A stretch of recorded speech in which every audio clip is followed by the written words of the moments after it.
Ladies and gentlemen, please welcome the chair of JFNA's Executive Committee, Dee Dee Feinberg.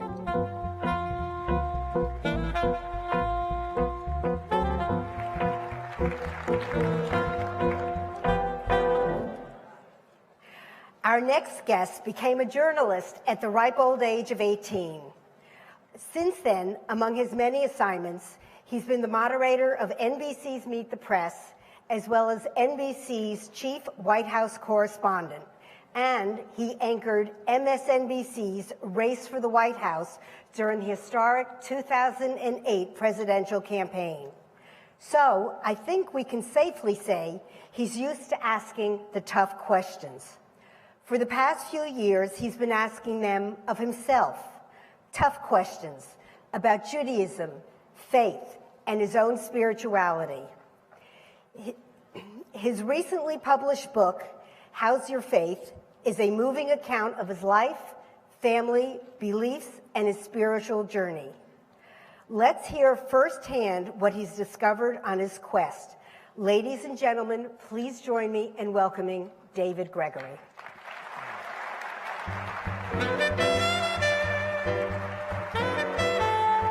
I'm so sorry. Thank you so much for coming. We're supposed to smile. Thank you.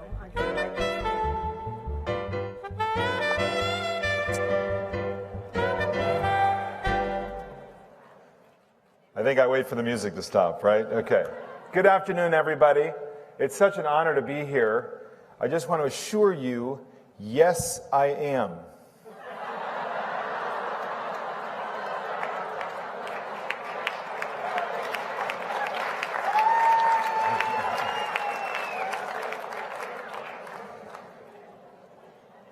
I always start out that way because there's that moment of, really?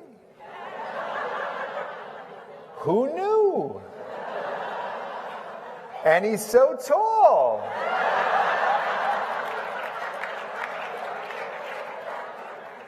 And what kind of name is Gregory?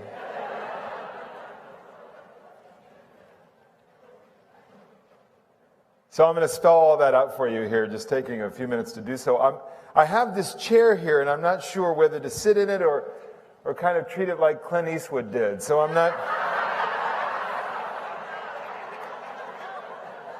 going to go back and forth, and we're going to see. L'ador vador, l'ador vador, from generation to generation. This is an organization that cares a great deal about the continuity of the Jewish people, about the mission of learning and belief and spiritual journey and tradition. L'ador vador, from generation to generation. It's something that I believe in a great deal as well. It means something very profoundly to me in my life and in my studies and in my own spiritual path. But I have to tell you, I am here at a very personally difficult time. I am in the middle of the whopper of l'ador vador moments. My father, Don Gregory, died 2 days ago. And my son, Max Gregory, will be bar mitzvah this coming Saturday. So I am here with a heavy heart because I really feel strongly about honoring my commitments as much as I've been able to. I've had to cancel a number of them this week as I've been tending to my stepmother and tending to the details of my father's burial. But I also wanted to be here because I respect the Federation and the federations across the country. I respect the sense of Jewish community.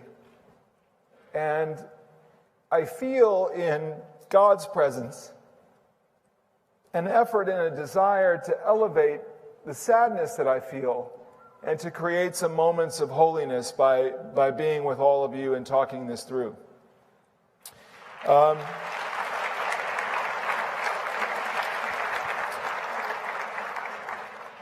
My father was born Don Ginsberg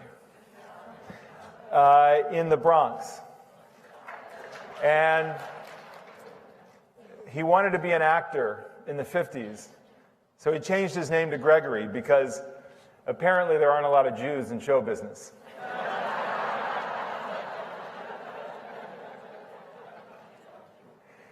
He was a larger-than-life guy, bearded, dark hair, lost his father when he was 4 years old and always felt the void in his life as a result. Had a mother who, his relationship was sometimes strained with, and an older sister. And he had this great determination to succeed. He was drawn to the luster of show business from a young age. As a lover of the movies, he'd go to the movies on a Sunday afternoon with his mother or maybe a Yankees game. And he wanted to be that actor, moved to Los Angeles in the 50s, tried to make it work, and it really didn't. He went to the Army instead, was stationed in Germany, and discovered lifelong friendships, entertaining the troops, making them laugh a little bit.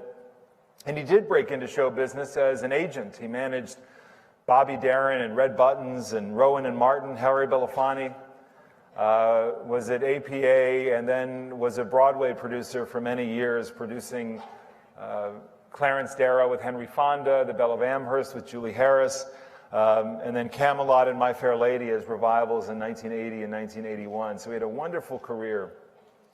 And he was my biggest advisor in my own career.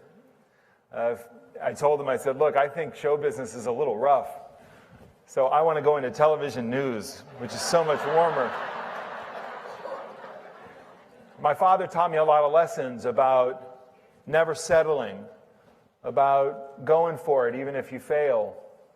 And when I lost my job at NBC and was no longer the moderator of Meet the Press, he was the first one to remind me that it had been a great run and that my head should be held high and that we'd be on to the next chapter.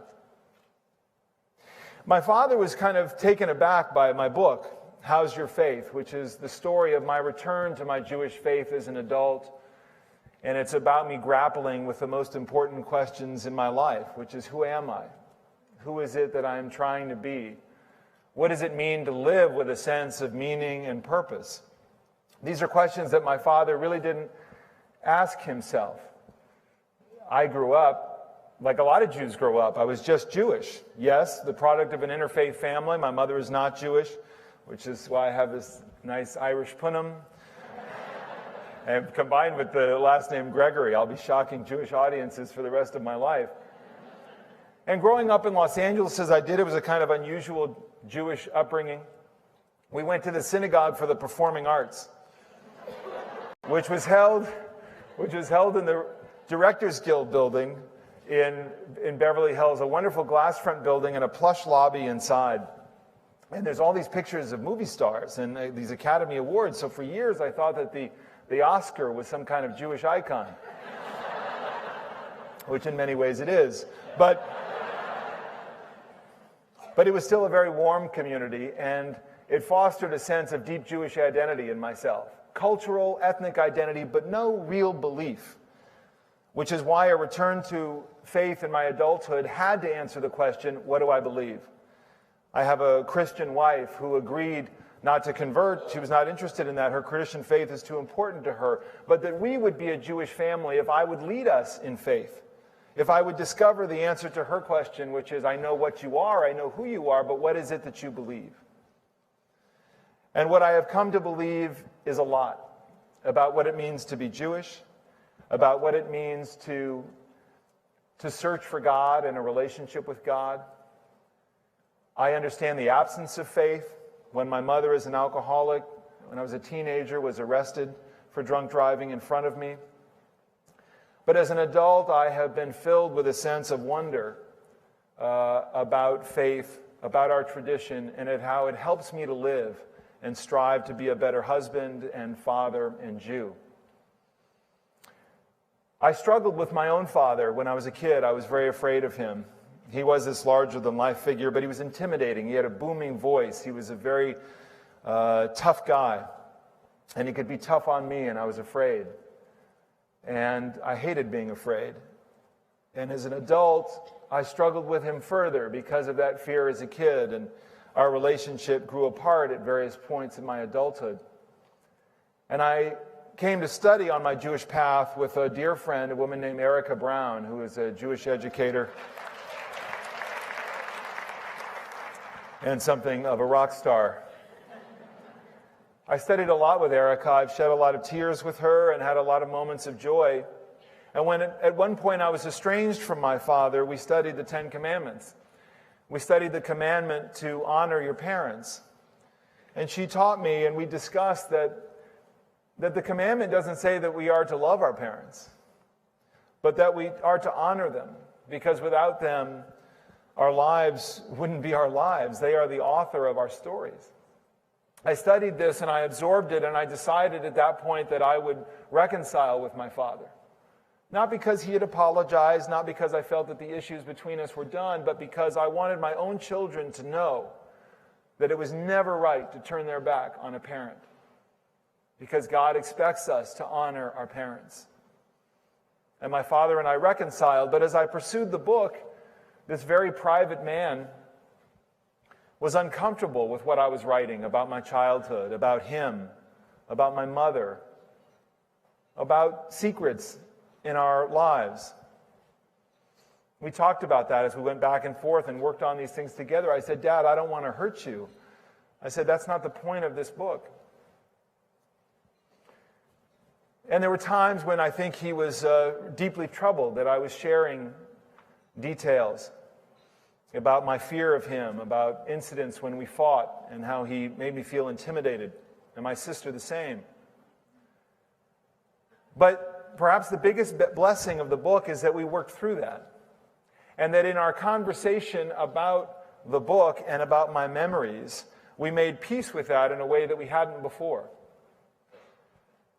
We came together and talked about what was hard, about why things happened, about where he was limited, where I was limited. And we found a resting place for those memories and an ability to work on, to move on. I write at one point of my own faith path about studying the essential stories of our faith and of our background and these morality tales, that if nothing else, that I should learn to become more humble and to learn to forgive. We forgive because we hope to be forgiven. That's the ultimate challenge in our faith and in the larger Judeo-Christian faith. I said to my father that I came to see him in his full humanity, as a man who'd made mistakes, who had regrets, who was not perfect, and nor am I. As he got sicker in this past year, he became awestruck, really, by my story and by my interest in faith. He would say to me, son, it's so different. I've never had this, and I'm so interested in it. It wasn't just pride that he felt. It was a deep interest to understand it more and to get closer. How is it in the end with a parent who gets sick? In my father's case, his body broke down, even though his spirit didn't. His mind was sharp, but his body was ravaged. This strong, intimidating, forceful man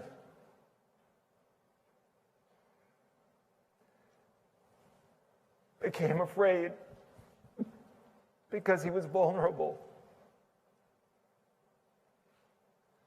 And I told him, I said, Dad, you're not a religious man, but this is a moment to open your heart. Open your heart to God. Open your heart to the love that's around you and let it fill you. Whatever doubts you have, whatever regrets you have, feel the love around you in your life and allow God to carry you through these moments. Because our tradition tells us that as much as Jews, we don't always talk about God, we seek him. We seek that relationship. What do the Psalms tell us? That even if our parents abandon us, God will gather us in. We seek that intimacy. And my father sought that strength. And toward the end, he found it. And so it was last Wednesday, and I was leaving him. He had just come back from the hospital.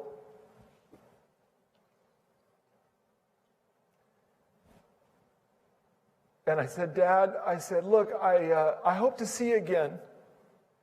But I said, if you die before that, that's okay.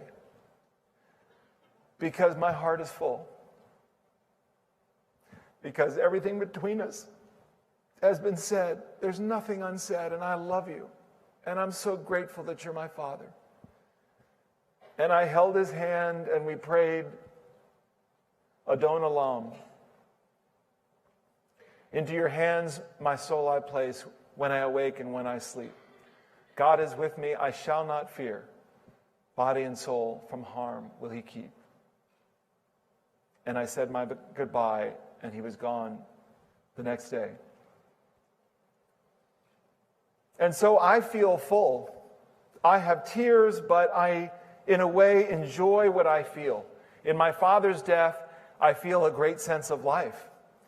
In his memory, in this life-affirming time that I have with family and with his friends, I'll leave you here and bury him in California tomorrow and gather with family and friends, knowing that he is in peace, that he's no longer in pain, and that he, indeed, in the end of his life, was held up toward the light that we all seek. And I really wish he would be there on Saturday, because he wanted to be. And because I had so looked forward to sharing with him the moment when I will pass on the prayer book that he gave to me when I was 13, inscribed, saying, perhaps one day you will give this to your son. And I will do that. And I will tell my son that Lador Vador means from generation to generation that we should do as God asks us to do, which is to choose life, to remember those we love, and to learn from them as we learn from each other inside of our community. My book is about that kind of seeking. It's about a question that I feel very strongly about, which is, how's your faith? Do you feel like you've lost it? Is it the same faith you had as a kid? Would your life be better if it were stronger? I stand before you with my faith so much stronger than it's ever been in my life, which is why this is a moment of such deep meaning for me. My dad understood that at the end of his life.